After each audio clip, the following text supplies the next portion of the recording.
Hello everyone, welcome to civil वाला daily current affairs. आज है 6 सितंबर और आई होप आप सभी की तैयारी अच्छी चल रही होगी। जैसे कि अब ऑलमोस्ट 50 डेज़ हैं आपके पास में और बहुत सारे इनिशिएटिव भी हैं सिविल वाला के, जिसको आप अवेल कर सके अपनी जो तैयारी है उसको और अच्छा कर सकते हैं। मंथली कंपाइलेशन आपको मिल ही जाते हैं, आप वहाँ से रिवाइज़ करते हैं। 5 मिनट सीरीज़ में इम्पॉर्टेंट टॉपिक्स आपको करवाए जा रहे हैं विथ ट्रिक्स, तो आप उसका हेल्प ले सकते हैं। साथ ही जो टेस्ट सीरीज़ वगैरह कराई गई हैं उसे आप ले सकते हैं। आप वो सॉल्व करके अपनी तैयारी को जांच सकते हैं कि आप कहाँ पे स्टैंड कर रहे हैं। और जो नोट्स आपको 545 पेजेस के हैं आप उसे ख़रीद सकते हैं, क्योंकि वहाँ पे टू द पॉइंट चीज़ें दी हुई हैं।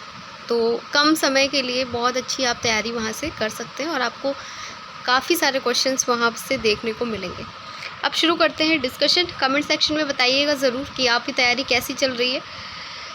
पहला क्वेश्चन देखते हैं जो कल मैंने आपसे पूछा था। भारत में निम्नलिखित में से किस मूल्य सूचकांक को मुद्रास्फीति को मापने के लिए माना जाता है? Which following price indices of India is considered for measuring headline inflation.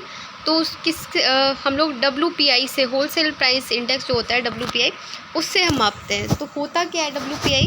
ये भारत में मुख्य मुद्रास्फीति को मापने के लिए मुख्य रूप से WPI का यूज़ किया जाता है, और जो एक वस्तुओं के समूह के थोक स्तर पर कीमतों में परिवर्तन को दर्शाता है। WPI में ये भी पूछ सकते हैं कौन कौन सी चीज़ें आती हैं, तो जैसे कि खाद्य है, ईंधन है, विनिर्मित वस्तुएं जो होती हैं वो आती हैं, ये उनकी कीमतें शामिल होती हैं, जिससे ये मुद्रास्फीति का एक व्यापक माप बनता है। इसके विपरीत जो कंज्यूमर प्राइस इंडेक्स होता है, हमारा उपभोक्ता मूल्य सूचकांक होता है, ये खुदरा कीमतों और उपभोक्ता वस्तुओं पर केंद्रित है, जबकि GDP डिफ्लेटर सभी घरेलू उत्पाद से वस्तुओं और सेवाओं के मूल्य के परिवर्तन जो होते हैं उसको मापता है। तो WPI जो है हमारा होलसेल प्राइस इंडेक्स है, इसका हम यूज़ जो है वो 1978 से किया जा रहा है। नेक्स्ट क्वेश्चन था हमारा जो काउंटर वेलिंग ड्यूटी के बारे में था कि कौन सा सही है। तो हमारा जो सही है ये है कि ये आयातित वस्तुओं पर लगाया जाने वाला शुल्क है जो निर्यातक देश द्वारा, जैसे कि भारत अगर एक्सपोर्ट कर रहा है कहीं पे, तो निर्यातक देश के द्वारा अपने उत्पादकों को दी जाने वाली सब्सिडी की भरपाई के लिए ये लगाया जाता है काउंटर वेलिंग ड्यूटी। एक तरीके का ये क्या होता है, ये प्रतिकारी शुल्क होता है, उन आयातित वस्तुओं पर लगाया जाता है जिन पर निर्यातक देश अपने उत्पादों को दी जाने वाली सब्सिडी की भरपाई के लिए लगाता है। इसे घरेलू और विदेशी उत्पादकों के बीच समान स्तर के खेल के मैदान के लिए, मतलब एक लेवल प्लेइंग फील्ड के तौर पर यूज़ किया जाता है। और हमारा करंट जो क्वेश्चन था वो था कौन सा देश दिसंबर 2024 में 19वें इंटरनेट गवर्नेंस फोरम की मेज़बानी करेगा? जिसका सही जो आंसर था वो था हमारा सऊदी अरेबिया। आज का पहला क्वेश्चन है हाल ही में वक्ष गणना 2024 पहल किस संगठन ने शुरू की है? तो ये किसने की है? World wide fund for nature India ने शुरू की है। WWF इंडिया ने 1 सितंबर से 6 अक्टूबर 2024 तक वक्ष गणना 2024 परियोजना की शुरुआत की है। यह पहल अंतर्राष्ट्रीय गिद्ध जागरूकता दिवस के साथ में मेल खाती है। इस परियोजना का उद्देश्य है कि जो भारत में गिद्धों की जनसंख्या की गणना और मूल्यांकन करना, विशेष रूप से, ठीक है, वल्चर काउंट है हमारा, ठीक है, वल्चर गणना से रिलेटेड है, हिंदी में ऐसे लिखा हुआ है, वल्चर से रिलेटेड है। ये विशेष रूप से गंभीर रूप से लुप्त प्राय गिद्ध प्रजातियों पर केंद्रित है। परियोजनाओं का उद्देश्य पारिस्थितिकी तंत्र में जो हमारा इकोसिस्टम है उसमें जो वल्चर्स हैं उनके महत्व के बारे में बताना है, ठीक है।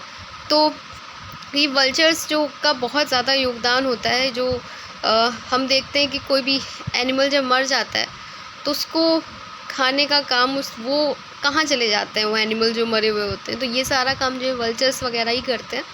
तो इसलिए ये जो है बहुत इम्पॉर्टेंट रोल अदा करते हैं। अगर ये ही नहीं होंगे तो हमारे एनवायरनमेंट के लिए ओवरऑल भी बहुत ज़्यादा नुकसानदेह होगा। तो वल्चर्स की संख्या भी बहुत कम हो रही है। कमेंट सेक्शन में आप बताइएगा कि कौन कौन से, मतलब कितने तरीके के वल्चर्स हमारे यहाँ पाए जाते हैं, क्योंकि UPSC में वल्चर से रिलेटेड क्वेश्चन बहुत ज़्यादा आता है और डेक्लोफिनेक्स से रिलेटेड क्वेश्चन आता है कि उसकी वजह से इनकी संख्या भी कम हो रही है। तो ये क्वेश्चन इंपॉर्टेंट है for UPSC as well as for UPPCS also, तो आप इसको देख लीजिएगा। नेक्स्ट क्वेश्चन है हमारा हाल ही में खबरों में देखा गया डूरंड कप किससे रिलेटेड है? Durand cup recently seen in news is associated with which sports? तो ये फुटबॉल से रिलेटेड है। नॉर्थ ईस्ट यूनाइटेड FC ने पेनाल्टी शूटआउट में मोहन बागान सुपर जायंट को 4-3 से हराकर अपना डूरंड खिताब जीता है। तो बस आप ये याद रखिएगा कि ये डूरंड कप किससे रिलेटेड है, तो फुटबॉल से रिलेटेड। नेक्स्ट क्वेश्चन है हमारा, हाल ही में खबरों में देखा गया अभ्यास वरुणा भारत और किस देश के बीच द्विपक्षीय नौसैनिक अभ्यास है? तो exercise Varuna recently seen in news is bilateral naval exercise between India and which country? तो फ्रांस से रिलेटेड है, ठीक है। और नोमैडिक एलिफेंट किससे रिलेटेड है आप बताइएगा? जो शक्ति करके है, और साथ में जो एक मिशन इंद्रावती करके न्यूज़ में था, वो किससे रिलेटेड है? तो ये कमेंट सेक्शन में आप बताइएगा। 2024 का इंडो फ्रेंच द्विपक्षीय नौसैनिक अभ्यास वरुणा 2 से 4 सितंबर 2024 के बीच भूमध्य सागर में आयोजित किया गया है।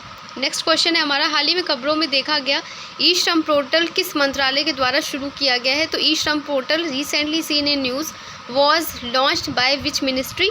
तो ई श्रम पोर्टल से आप सोच भी सकते हैं कि हमारा ministry of labour and employment से रिलेटेड है। श्रम और रोजगार मंत्रालय ने 26 अगस्त 2024 को ई श्रम पोर्टल लॉन्च किया है। केवल 3 वर्षों में 30 करोड़ से अधिक असंगठित श्रमिकों ने ई श्रम का पंजीकरण कराया है, जिससे इसकी तेज़ी से अपनाने का पता चला है कि ये लोग काफ़ी तेज़ी से इस पर जो है अपना अप्लाई कर रहे हैं इसको। और इसका उद्देश्य असंगठित श्रमिक के लिए वन स्टॉप समाधान बनाना है, जो अन्य प्लेटफॉर्मों के साथ एकीकृत है। 2024-25 के बाद बजट भाषण में सामाजिक सुरक्षा और योजनाओं तक पहुंच में सुधार करने के लिए हाईलाइट किया गया था, उसको याद रखिएगा। नेक्स्ट हमारा क्वेश्चन है, नेक्स्ट हमारा क्वेश्चन है, सुप्रीम कोर्ट ने पंजाब और हरियाणा की शंभू सीमा पर आंदोलन कर रहे किसानों की शिकायतों को सुलझाने के लिए उच्च स्तरीय समिति का गठन किया है। इस समिति की अध्यक्षता कौन करेगा? The Supreme Court has constituted a high powered committee to resolve the grievances of farmer agitating at the Shambhu border between the Punjab and Haryana who will chair the committee. तो सुप्रीम कोर्ट ने ये किया है, और सुप्रीम कोर्ट ने पंजाब और हरियाणा की शंभू सीमा पर आंदोलन कर रहे किसानों की शिकायतों को सुलझाने के लिए पंजाब और हरियाणा न्यायालय के पूर्व न्यायाधीश न्यायमूर्ति नवाब सिंह की अध्यक्षता में एक उच्च स्तरीय समिति का गठन किया है। तो नवाब सिंह है न्यायमूर्ति, उनकी अध्यक्षता में किया गया है। और वित्त मंत्रालय, हाल की जो समितियां हैं वो देख लेते हैं एक बार। वित्त मंत्रालय के राजस्व विभाग ने पुराने IT अधिनियम को सरल बनाने के लिए एक पैनल का गठन किया है, और उसकी अध्यक्षता कर रहे हैं VK गुप्ता की अध्यक्षता में, ठीक है। नेक्स्ट हमारा क्वेश्चन, गोवाई ने भारत बांग्लादेश सीमा पर वर्तमान स्थिति को निगरानी के लिए एक समिति का गठन किया है, वो BSF के ADG की अध्यक्षता में किया है। बंगाल में VC की नियुक्ति पर समिति की अध्यक्षता किया UU ललित ने, और परीक्षा प्रक्रिया की समीक्षा और सुधार का सुझाव देने के लिए डॉक्टर के राधाकृष्णन की अध्यक्षता में गठित हुई। और भुगतान धोखाधड़ी को कम करने के लिए RBI ने एक समिति का गठन किया है, वो है AP होता की अध्यक्षता में। तो ये याद रखिएगा किससे रिलेटेड कौन सी कमेटी है। फिलिप्स भारतीय उपमहाद्वीप के लिए प्रबंध निदेशक के रूप में किसे नियुक्त किया गया? Who has been appointed as the managing director for the Philips India subcontinent. तो इसके फिलिप्स के MD को नियुक्त किया गया, भारत शेषा को नियुक्त किया गया है। और हाल की जो नियुक्तियां हैं देख लेते हैं। भारत तेल निगम के अध्यक्ष हैं V सतीश कुमार। HPCL के अंतरिम CMD है रजनीश नारंग। रेलवे बोर्ड के अध्यक्ष और CEO मैंने कल भी बताया था आपको कि जय वर्मा पहली थी, और अब उनकी जगह आ गए हैं सतीश कुमार। अंतर्राष्ट्रीय क्रिकेट परिषद के जय शाह हैं, जिन्होंने ग्रेग बर्कले का स्थान लिया है। नेस्कॉम के हैं Sindhu Gangadharan. Texas economic development and corporation के अध्यक्ष अरुण अग्रवाल, और नेस्ले के CEO हैं लॉरेंट फ्रेक्स। नेक्स्ट हमारा question, NABARD consultancy service national bank for agriculture and rural development की पूर्ण स्वामित्व वाली सहायक कंपनी के MD के रूप में किसे नियुक्त किया गया है? Who has been appointed as MD of NABCONS या NABARD, a wholly owned subsidiary of the national bank for agriculture and rural development. तो वाई हरगोपाल को नापकॉन्स के MD के रूप में नियुक्त किया गया है, तो ये याद रखिएगा। नेक्स्ट हमारा क्वेश्चन है, सितंबर 2024 में निम्नलिखित में से किसने केंद्रीय वायु कमान के वायु अधिकारी कमांडिंग इन चीफ का पद संभाला है? तो एयर मार्शल आशुतोष दीक्षित ने ये पद संभाला है। तो एयर मार्शल आशुतोष दीक्षित ने केंद्रीय वायु कमान के वायु अधिकारी कमांडिंग चीफ का कार्यभार संभाला है। और अगर हाल ही में जो रक्षा क्षेत्र में नियुक्तियां हुई हैं डिफेंस सेक्टर में, उसको देख लेते हैं। तो वायु स्टाफ के उप प्रमुख बने हैं air marshal Tejinder Singh, project seabird के डीजी बने हैं वाइस एडमिरल राजेश धनखड़, राष्ट्रीय सुरक्षा गार्ड के बने हैं बी श्रीनिवासन, और आईटीबीपी के अतिरिक्त डीजी है संजीव रैना, प्रवर्तन ईडी के प्रमुख हैं राहुल नवीन। नेक्स्ट हमारा क्वेश्चन है, हयाको मियाजाकी को पर्यावरण संरक्षण और एनिमेशन के माध्यम से शांति को बढ़ावा देने में उनके महत्वपूर्ण योगदान के लिए 2024 में प्रतिष्ठित रैमन मैग्सेसे पुरस्कार से सम्मानित किया गया है। तो ये इंपॉर्टेंट क्वेश्चन है आपके एग्जाम के लिए। रैमन मैग्सेसे का कोई भी पुरस्कार होता है तो वो आपसे पूछा ज़रूर जाता है। तो वह किस देश से है, नाम से ही लग रहा है कि जापानीज़ है, जापान के हैं वो। जापानी एनिमेटर हयाको मियाजाकी को रैमन मैग्सेसे पुरस्कार से सम्मानित किया गया है और इस सम्मान को एशिया का नोबेल पुरस्कार कहा जाता है। हालिया पुरस्कार देखें तो इंडिया ट्रैवल अवार्ड्स में सर्वश्रेष्ठ हवाई अड्डा जो है हमारा वो है राजीव गांधी अंतर्राष्ट्रीय हवाई अड्डा Hyderabad. Global finance central banker report card 2024 में शक्तिकांत दास को A+ ग्रेड मिली है लगातार दूसरे वर्ष। हिलाल इम्तियाज़ अवार्ड पाकिस्तान का दूसरा सर्वोच्च नागरिक सम्मान है, ये अरशद नदीम को मिला है जिन्होंने जैवलिन थ्रो में इस बार पेरिस ओलंपिक में गोल्ड मेडल जीता था। ऑर्डर ऑफ तिमोर लेस्ते का ग्रैंड कॉलर जो मिला है ये मिला है राष्ट्रपति द्रौपदी मुर्मू को। और फिजी का साथी, ये फिजी का सर्वोच्च सम्मान ये राष्ट्रपति द्रौपदी मुर्मू, ये दोनों ही सम्मान मिले हैं। और ये सारे जो अवार्ड्स हैं वो आपके एग्ज़ाम के लिए बहुत महत्वपूर्ण हैं। नेक्स्ट क्वेश्चन है हमारा, सितंबर 2024 में निम्नलिखित में से किसे पेरिस 2024 ओलंपिक खेलों को सफल बनाने में महत्वपूर्ण भूमिका निभाने के लिए स्वर्ण पदक से सम्मानित किया गया था। इन सितंबर 2024 who among the following was awarded a gold medal for playing a key role in making the Olympic Games Paris 2024 a success?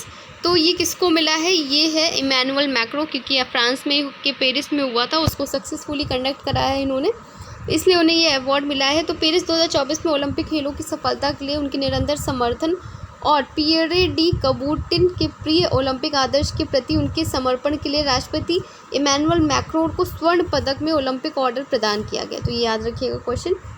Next question है, राष्ट्रीय पोषण सप्ताह 1 से 7 सितंबर तक मनाया गया है। तो इस तरीके के जो वीक्स हैं वो पूछ लिए जाते हैं, तो इसको ज़रूर याद रखिएगा कि 1 से लेकर के 7 सितंबर तक मनाया गया है। राष्ट्रीय पोषण सप्ताह की थीम पूछी गई है। तो पहली बात तो कब से कब तक मनाया गया है, 1 से 7 सितंबर तक मनाया गया है।